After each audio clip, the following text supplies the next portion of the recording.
Iya sudah. Sudah?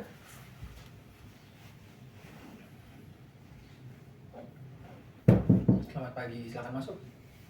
Pak. Ya, selamat pagi. Septian, Ya Pak. silakan duduk Septian. Ya, Terima duduk kasih, nyaman Pak. dulu. Sudah? Sudah Pak. Oke. Jadi sebelumnya selamat pagi Septian. Iya. Bapak maaf memanggil kamu ke ruang BK sekarang karena ya ada satu dan lain hal masalah yang dilaporkan oleh ibu dosen dan bapak dosen kamu. Oke, kita jangan dulu masuk ke masalah gitu. Kita akan ya mau basa-basi dulu dikit. Tadi kamu ada mata kuliah kan kalau nggak salah? Ada Pak. Ya, mata kuliah apa? Lupa ya tadi Pak. Soalnya saya nggak masuk tadi. Dosennya yang mana? Yang Dosennya Pak. Mahal bukan? Iya kayaknya Pak. Ya, itu dia. Tadi beliau juga melaporkan kalau kamu tidak masuk kelasnya. Aduh, Pak. Kalau boleh tahu kenapa kamu nggak masuk kelasnya? Tadi saya telat bangun Pak. Malamnya ngapain kemarin malam? Kemarin malam saya nggak ngapa-ngapain Pak. Cuma di kos kan. Ya, saya juga bingung Pak. Nggak tahu juga saya ngapain tadi malam. Tuh, jadi ya sedikit banyaknya masalah kamu soal itu saya lihat kamu banyak laporan dari dosen-dosen kalau kamu itu jarang masuk kelas, ngumpul tugas juga sering kali mepet deadline atau bahkan nggak ngumpul tugas juga katanya. Kamu juga kurang aktif katanya di kelas. Oleh karena itu, Bapak dan Ibu dosen semuanya memberi laporan ke Bapak dan diminta untuk menindaklanjuti masalah ini. Oke, jadi sekarang tujuan Bapak mengantar kamu ke sini itu untuk melaksanakan sesi konseling. Apa kamu tahu tentang konseling sebelumnya? Konseling maksudnya saya mau dihukum gitu Pak? Tidak. Saya tidak tahu Pak. Kalau konseling itu adalah proses pemberian bantuan oleh seorang profesional atau disebut konselor seperti Bapak kepada kamu sebagai konseli, itu adalah pihak yang membutuhkan bantuan. Di sini Bapak akan memberikan kamu bantuan atau solusi dari masalah kamu. Itu bergantung ke kamu juga. Bapak hanya memfasilitasi saja. Jadi dalam konseling itu kamu akan menceritakan masalah kamu dan kita akan berusaha untuk menemukan solusinya bersama-sama. Iya Pak. Di konseling, udah paham? Paham Pak. Ya, di konseling juga nanti ada beberapa asas-asas, ada keterbukaan di mana kamu bercerita secara terbuka. Kemudian juga ada asas yang paling populer yaitu ada asas kerahasiaan di mana segala cerita kamu di sini bersifat rahasia. Jadi tidak akan ada cerita kamu yang bocor keluar, itu dijamin langsung oleh asas kerahasiaan ini. Aman Pak ya? Ya aman. Jadi kalau Masuk ke orang tua saya? aman juga. Nanti kalau kamu ingin ceritanya diceritakan atas persetujuan kamu baru bisa kita ceritakan. Kalau tanpa persetujuan kamu ceritanya tidak akan kemana-mana. Baik Pak. Jadi sekarang kita sebelum masuk ke sesi konseling kita akan berdoa terlebih dahulu. Semoga proses konseling ini berjalan lancar dan kita sama-sama mendapatkan tujuan dari kegiatan ini. Baik, berdoa menurut kepercayaan masing-masing. Berdoa mulai. Berdoa selesai. Oke, sekarang kita masuk ke proses konseling. Bapak ingin bertanya dulu, bagaimana sih pandangan kamu soal kehidupan perkuliahan sekarang? Kalau dari pandangan saya saat ini Pak, tentunya banyak hal yang berbeda dari perkuliahan dengan waktu saya di SMA. Saya dulu di SMA untuk mengerjakan tugas, belajar, dan kegiatan di dalam kelas itu saya sangat aktif dan tentunya saya sangat senang bersekolah di SMA. Dan ketika memasuki perkuliahan ada banyak hal yang berbeda, ada banyak hal yang berubah, kemudian ada begitu banyak hambatan dan tantangan yang saya hadapi. Mungkin karena saya sudah masuk fase dewasa mungkin Pak ya, saya lebih banyak overthinkingnya, saya lebih banyak keraguan, terutama orang tua saya Pak. Saya sangat ragu bahwa bisa mencapai harapan dan tuntutan yang diberikan oleh orang tua saya dengan keadaan saya yang sudah banyak proses pembelajaran yang tertinggal, nilai saya rendah, kemudian tentunya hal tersebut membuat orang tua saya juga memunculkan emosional yang negatif yang membuat perasaan saya tentunya merasa rendah diri Pak, dan merasa keraguan itu semakin tinggi rasanya. Saya sangat kacau dengan kondisi saat ini karena tuntutan orang tua tadi itu Pak.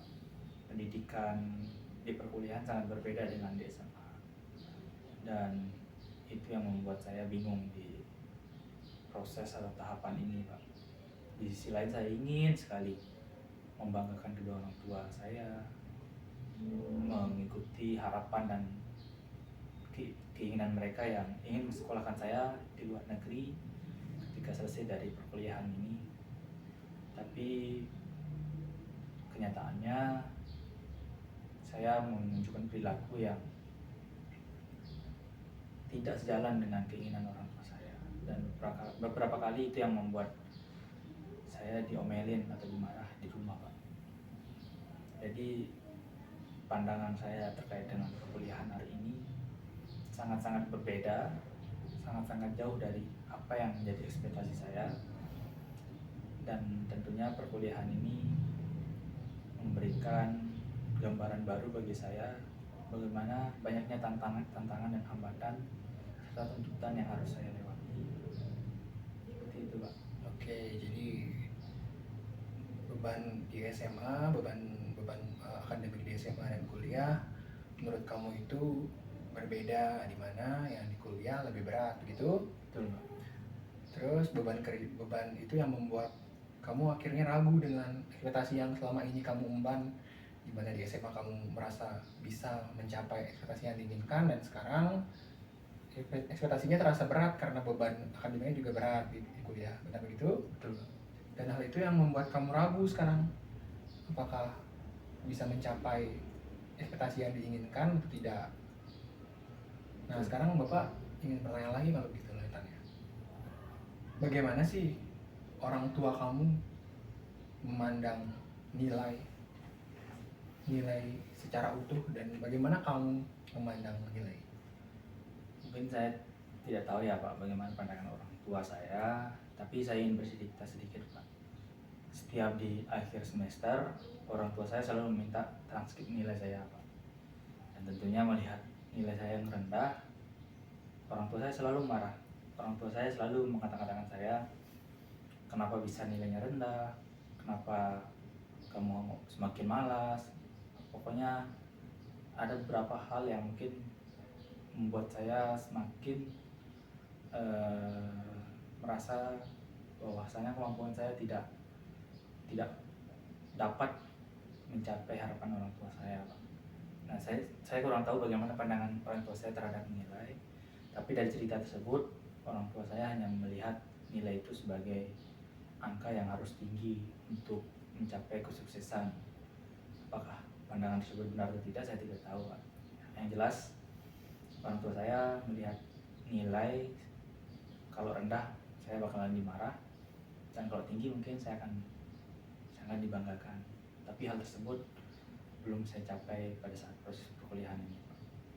Dan kalau pandangan nilai menurut saya, nilai itu identik dengan apa yang melekat pada diri saya Pak. Jadi bukan sekedar angka, tapi apa yang menjadi kebanggaan, apa yang menjadi karakter saya, apa yang menjadi kemampuan saya, itu yang menjadi nilai bagi saya Pak. Sehingga saya tidak melihat nilai itu sebagai angka, tapi sebagai karakter atau nilai lebih atau kemampuan yang saya miliki Pak. Oke, ya sudah bagus dan cara kamu bagaimana menjelaskan tentang bagaimana nilai bagi kamu, dan bagi orang tua kamu juga mungkin mereka menganggap bahwa nilai itu hanya sebatas angka-angka yang tertulis di suatu kertas, di mana itu jadi menunjukkan bagaimana kamu di masa itu. Ya, sedikit banyaknya Bapak mulai mengerti apa masalah kamu. Mungkin beban dari akademik juga bertambah, di mana ekspektasi orang tua juga menjadi semakin terasa sulit untuk diraih. Kemudian untuk sekarang Bapak ingin bertanya bagaimana hubungan kamu dengan orang tua kamu. Tadi kamu bilang kamu tinggal di kos, berarti sekarang udah nggak tinggal dengan orang tua lagi? Tidak, Pak. Oke, berarti sekarang gimana komunikasi kamu dengan orang tua? Kalau masalah komunikasi, mungkin saya awali dengan hubungan saya dengan orang tua, Pak. Seperti halnya hubungan orang tua dengan anak-anak, tentunya sangat baik.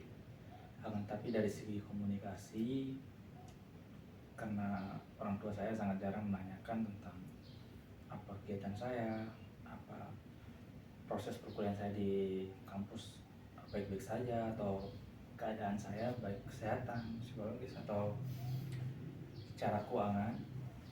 Orang tua saya hanya selalu menanyakan bagaimana perkuliahan, dengan ujung-ujungnya apakah nilainya tetap aman atau tidak, apakah nilainya ada mengalami kenaikan atau tidak, dan ujung-ujungnya komunikasi itu akan mengarah pada suatu ini, Pak, saya bakalan diomelin karena nilai saya selalu turun. Dan komunikasi seperti menanyakan keadaan sehat atau bagaimana itu sangat jarang sekali, Pak. Lebih dominan orang tua saya menanyakan tentang apakah perkuliahannya aman, nilainya aman, sehingga yang dilihat itu adalah nilai akhirnya saja, Pak. Seperti itu mungkin. Oke, jadi bisa Bapak tangkap kalau masalah kamu sekarang ini ya dari beban akademik yang semakin meningkat, dari SMA ke bangku perkuliahan sudah mulai berubah, tekanan dari tugas-tugasnya semakin banyak, dan semakin harus mandiri mengerjakan tugasnya tanpa ada, ditambah kamu sekarang lagi jauh dari orang tua, jadi kontrol orang tua semakin sedikit, dan mereka hanya menanyakan soal nilai kamu, alih-alih menanyakan tentang keadaan kamu sehari-hari. Mereka lebih fokus ke tugas, dan itu juga membuat kamu ragu apakah bisa mencapai ekspektasi tersebut, dimana sekarang kalau nggak salah nilai kamu juga semakin menurun katanya, semakin di semester ini dari tugas-tugas juga. Bapak juga ingin bertanya deh, apa yang buat kamu, kan Bapak dapat laporan katanya kamu jarang ngumpul tugas tepat waktu, kadang-kadang kamu ngumpulnya pas deadline atau enggak ya bahkan nggak ngumpul sama sekali, katanya kamu nggak ngumpul tugas. Apa sih yang membuat kamu nggak ngumpul tugas? Apakah kamu ragu di saat kamu ngumpul tugas nilainya akan jelek atau bagaimana? Mungkin yang pertama, saya merasakan kekecewaan, Pak, dimana dulu waktu SMA saya orangnya yang perfeksionis lah. Dari mulai tugas saya selalu mendapatkan nilai yang tinggi, kemudian dapat pujian, dapat apresiasi. Dan ketika masuk SMA, pertama kalinya merasakan bagaimana nilai yang rendah, kemudian bagaimana respon orang tua, itu memunculkan keraguan dalam hidup saya, Pak. Keraguan terhadap proses perkuliahan saya. Apakah kedepannya bisa saya perbaiki atau tingkatkan, atau malah sebaliknya. Keraguan itu yang memunculkan rasa motivasi belajar saya semakin menurun, Pak. Sehingga dalam proses mengerjakan tugas, proses perkuliahan, saya selalu memikirkan sepertinya saya sudah tidak mampu, atau keraguan saya ini sudah membuat saya merasa saya tidak bisa meningkatkan lebih baik lagi, sehingga saya mengikuti perkuliahan seadanya, Pak, seperti mengerjakan tugas seingatnya, kalau tidak ingat saya kadang biarkan gitu, Pak. Ataupun ketika saya ingat, saya mengerjakan hanya seadanya menggunakan ChatGPT, kemudian tanpa saya mengkoreksi, tanpa saya memperhatikan tugas tersebut. Saya asal kumpul karena memang yang telah saya alami, terutama tuntutan orang tua tadi Pak, yang membuat saya semakin bertambah ragu dengan kemampuan diri saya sendiri, kemudian tidak ada dukungan, sehingga motivasi belajar saya sangat-sangat rendah. Bisa dibilang saya di kos kadang hanya merenung, berdiam, nonton TikTok, scroll gitu Pak. Kadang itu yang membuat saya mengabaikan tugas dan perkuliahan Pak. Mungkin seperti itu Pak. Oke, kamu sudah tahu sebagian besar masalah kamu di mana. Dari mulai itu kamu jadi ragu-ragu tugasnya, jadi ragu-ragu karena balik lagi ekspektasi, beban tugas, beban akademik yang berbeda. Besok komunikasi dengan orang tua juga yang semakin menurun, di mana mereka terlihat lebih pentingin nilai kamu daripada bagaimana kamu sehari-harinya. Apa sih yang kamu inginkan di masa depan atau di kedepannya? Apa yang kamu inginkan akan terjadi gitu? Yang pertama, saya pengen mendapatkan dukungan Pak. Saya benar-benar pengen sekali mendapatkan dukungan dalam artian saya dimengerti, saya dipahami bahwasanya proses yang saya jalani ini sangat berat, sangat banyak tantangan dan hambatannya, sehingga rasa keraguan saya ini hilang, atau ada yang memotivasi, yang mendukung saya untuk dapat kembali lebih baik lagi. Dan tentunya itu yang ingin saya capai, yang pertama. Dan yang kedua, saya selalu takut untuk mengomunikasikan hal-hal seperti ini Pak. Makanya tadi di awal saya tanyakan apakah apa yang saya sampaikan akan disebarkan atau tidak. Itu sangat takut sekali saya Pak rasakan, karena saya tidak memiliki kemampuan untuk berbicara dengan orang tua saya Pak. Saya selalu ragu dan takut ketika ingin berbicara dengan orang tua saya. Kemudian walaupun dalam hati saya, dalam perasaan saya ada banyak hal yang ingin saya sampaikan, tapi karena ada keraguan dan rasa takut tersebut, saya tidak berani mengkomunikasikan. Itu hal kedua yang ingin saya lakukan. Yang ketiga, saya ingin kembali seperti dulu, membuat catatan harian untuk mengingatkan kembali tugas-tugas yang ada, tanggung jawab yang harus saya selesaikan, dan kembali mendapatkan apresiasi, dukungan, dan pujian dari teman-teman dan orang tua saya Pak. Terutama orang tua saya, karena harapan mereka dan tuntutan mereka terhadap akademik saya yang sangat tinggi, tentunya itu ingin saya capai agar mereka bangga dengan saya. Segitu. Oke, sudah bagus ya dari kamu. Kamu udah bagus dari mengidentifikasi masalah, kamu sudah bisa. Kemudian apa yang kamu capai di masa depan juga sudah linear dengan apa yang masalah kamu. Oke, untuk lebih memperdalam lagi, sekarang Bapak ingin melakukan suatu teknik yang disebut latihan asertif. Kamu pernah dengar? Belum pernah Pak. Jadi di sini adalah kemampuan yang akan melatih kamu mengkomunikasikan apa yang kamu rasakan sebenar-benarnya sesuai dengan perasaan kamu. Jadi di sini ada 4 tahapan. Yang pertama, Bapak akan jelaskan apa itu latihan asertif. Di mana latihan asertif itu adalah di mana kamu akan latihan untuk mengkomunikasikan apa yang kamu rasakan sebenar-benarnya. Itu langkah pertama. Kemudian langkah kedua adalah kita akan mengambil tema dari masalah kita hari ini, masalah kamu hari ini, yaitu adalah komunikasi kamu dengan orang tua, di mana terkait ekspektasi dan juga beban akademik yang semakin meninggi, di mana kamu akhirnya ragu-ragu dan itu membuat nilai kamu menurun. Kita akan mengambil topik itu. Tahap yang ketiga adalah kita akan bermain role play, di mana kamu akan tetap berperan sebagai diri kamu sendiri, sedangkan Bapak akan berperan sebagai orang tua kamu di sini. Jadi kita akan membicarakan tentang topik yang masalah kamu, namun kamu di sini akan berbicara sesuai apa yang kamu rasakan, tanpa takut, tanpa ragu akan hal-hal yang lain. Kemudian di yang keempat kita akan merefleksikan apa hasil dari roleplay kita. Kamu Pak, mengerti? Mengerti Pak. Baik, jadi kita akan mulai dari sekarang. Bapak akan berperan sebagai bapak kamu, oke? Oke. Septian, bagaimana? Bapak udah datang ke sini gara-gara kamu melihat nilai kamu semakin turun. Iya Pak, maaf. Soalnya susah Pak di kampus. Susah? Bukannya sama aja ya? Kan sama-sama tugas juga. Apa kamu yang males ya? Jangan-jangan kamu banyakkan main mungkin. Enggak kok Pak. Saya di kampus sebenarnya banyak hal yang menjadi hambatan dan tantangan Pak. Di SMA kan tugasnya memang tingkat levelnya lebih rendah, tapi di kampus tugasnya tingkat levelnya lebih tinggi dan ada banyak tantangan dan hambatan lainnya Pak.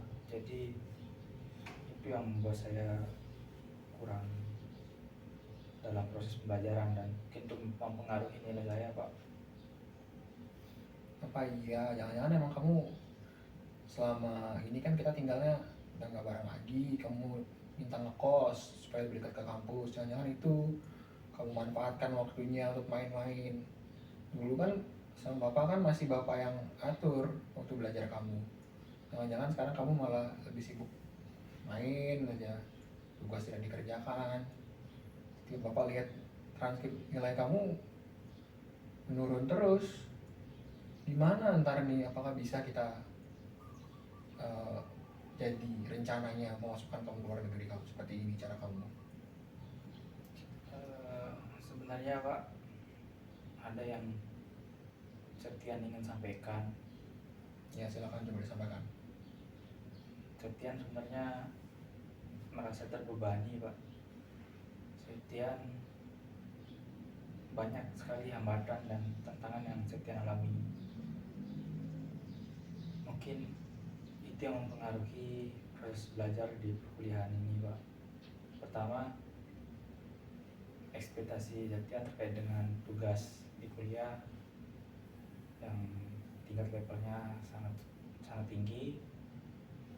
Itu yang membuat saya merasa kurang percaya diri Pak. Kemudian kedua, saya setelah mengalami nilai yang rendah, kemudian respon Bapak yang marah-marah, kemudian merendahkan Septian, itu yang membuat Septian merasa ragu terhadap kemampuan diri Septian.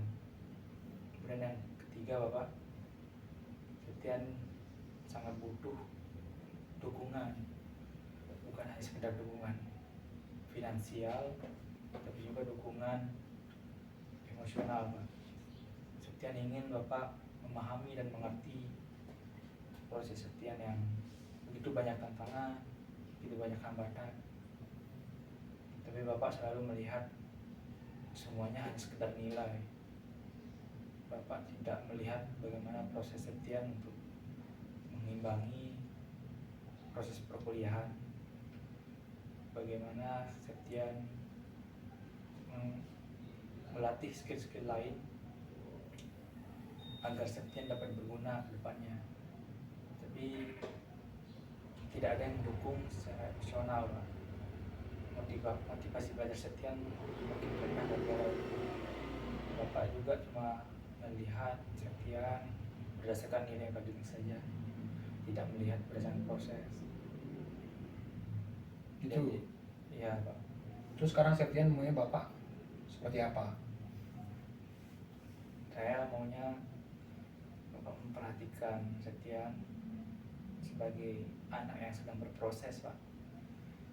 Tidak hanya melihat nilai, tapi proses apa yang saya butuhkan. Saya memang proses yang saya jalani banyak tantangan dan hambatan, tapi ketika motivasi saya dibangun, mungkin saya akan lebih berani dan tangguh dalam menghadapi tantangan tersebut Pak. Saya sangat butuh dukungan dan dorongan dari Bapak. Jadi saya mau Bapak berperan sebagai orang tua yang tidak hanya sekedar melihat nilai, tapi proses. Ketika saya jatuh, saya dimotivasi; ketika saya tinggi, saya diapresiasi. Gitu, Pak. Oke, terus sekarang Septian udah ada rencana belum bagaimana harus meningkatkan nilainya? Dan Septian tadi kan udah bilang butuh Bapak seperti apa perannya. Jika Bapak memenuhi peran itu, apakah Septian ada rencana lain untuk meningkatkan nilainya? Saya punya rencana terkait dengan bagaimana meningkatkan nilai dan akademik saya. Hanya saja untuk melaksanakan rencana tersebut, saya masih memiliki keraguan dan kurangnya dukungan, Pak. Rencana yang saya maksud itu adalah saya memiliki kemampuan dalam memahami dan menganalisis segala hal aspek atau bidang. Intinya saya akan memahami bagaimana mencatat prioritas tugas dan tanggung jawab saya melalui catatan harian, dan itu yang memudahkan saya untuk mengorganisir tugas dan tanggung jawab saya di perkuliahan, Pak. Dan tentunya rencana itu yang akan memberikan saya kemampuan dan peningkatan nilai. Ya saja saya masih memiliki keraguan. Saya sangat membutuhkan dukungan Bapak. Seperti itu, Pak. Oke, Bapak dengar dari rencana kamu juga sudah bagus sebenarnya. Jadi kalau sudah seperti ini, Bapak yang akan berubah. Bapak akan bantu kamu, Bapak akan penuhi peran Bapak, dan Bapak harap kamu juga bisa berubah. Bapak harap kamu juga bisa mencapai nilai yang bagus. Bapak harap kamu juga kembali menjadi Septian yang seperti dulu. Pasti, Itu Pak. keinginan Bapak. Pasti, Pak. Dan saya satu hal lagi, Pak. Mendengar Bapak mengucapkan hal yang barusan, Septian berterima kasih kepada Bapak. Ada banyak pengorbanan Bapak terhadap Septian. Itu aja sih, Pak. Terima kasih sebesar-besarnya. Oke, itu ya sesi. Gimana perasaan Septian setelah mengutarakan? Sebenarnya di awalnya saya takut, Pak, mengutarakan perasaan, mengutarakan apa yang saya pikirkan. Tapi terkadang melihat respon Bapak sebagai orang tua saya, mungkin Bapak saya juga akan merespon seperti hal tersebut. Hanya saja kemarin-kemarin atau sebelumnya saya masih memiliki keraguan dan ketidakberanian untuk mengomunikasikan apa yang menjadi perasaan dan keinginan saya. Dan tentunya hari ini saya merasa lega dan tentunya ada keberanian untuk mencoba berkomunikasi dengan orang tua saya seperti itu, Pak. Ya, itu sudah bagus. Dari masalah kamu dari awal pun terkait mungkin akar masalahnya dari ekspektasi, mungkin ekspektasi orang tua kamu yang ingin kamu dapat nilai bagus terus, dan akhirnya menyekolahkan kamu di luar negeri. Itu masalah awalnya. Kemudian berlanjut, beban akademik yang semakin tinggi, tidak adanya emotional support dari orang tua, itu yang menambah masalah kamu. Nilai kamu semakin turun, emosional kamu juga semakin turun. Tidak ada support emosional dari orang tua, membuat kamu semakin down. Kuncinya yang itu yang kamu bilang tadi, komunikasi. Komunikasi kamu dengan orang tua kamu bisa melepaskan beban itu, membuat kamu kembali lagi seperti yang kamu bilang, kamu ingin jadi Septian yang dulu, Septian yang percaya diri, yang bisa mengutarakan semua apa yang kamu inginkan dan memenuhi apa yang orang tua kamu inginkan juga. Dan dari kamu bilang apa yang ingin kamu lakukan di masa depan sebagai tindak lanjut, itu juga sudah bagus. Dimana tadi kamu bilang akan mulai membuat daftar tugas yang bisa kamu pakai pengingat agar lebih terorganisir lagi. Itu sudah bagus. Ingin berkomunikasi juga sudah bagus. Sekarang pertanyaannya, apakah kamu mau melaksanakan tindak lanjut itu? Apakah kamu mau merealisasikan semua rencana kamu? Saya sangat ingin, Pak. Saya ingin mencoba hal tersebut. Saya ingin merubah semuanya, dimulai dari berani untuk mengkomunikasikan apa yang saya rasakan, Pak. Oke, itu sudah bagus. Untuk sesi kali ini mungkin segitu dulu dari Bapak. Bapak juga sudah melihat secara garis besar apa yang kamu ingin lakukan, dan untuk kedepannya Bapak harap itu bisa terlaksanakan dengan baik. Bapak akan tetap memantau kamu, biarpun kita tidak bertemu secara langsung, tetap Bapak bisa pantau dari ibu-ibu dosen atau bapak-bapak dosen kamu.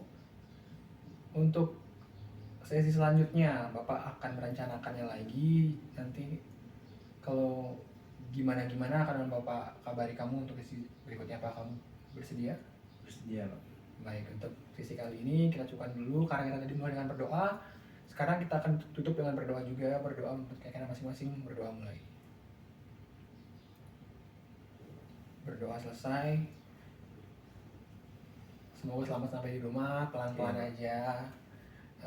Semoga semua yang kamu rencanakan bisa tercapai, bisa terrealisasikan dengan baik. Ya, Tian, terima kasih Tian ya. Iya, Pak. Terima kasih ya Tian.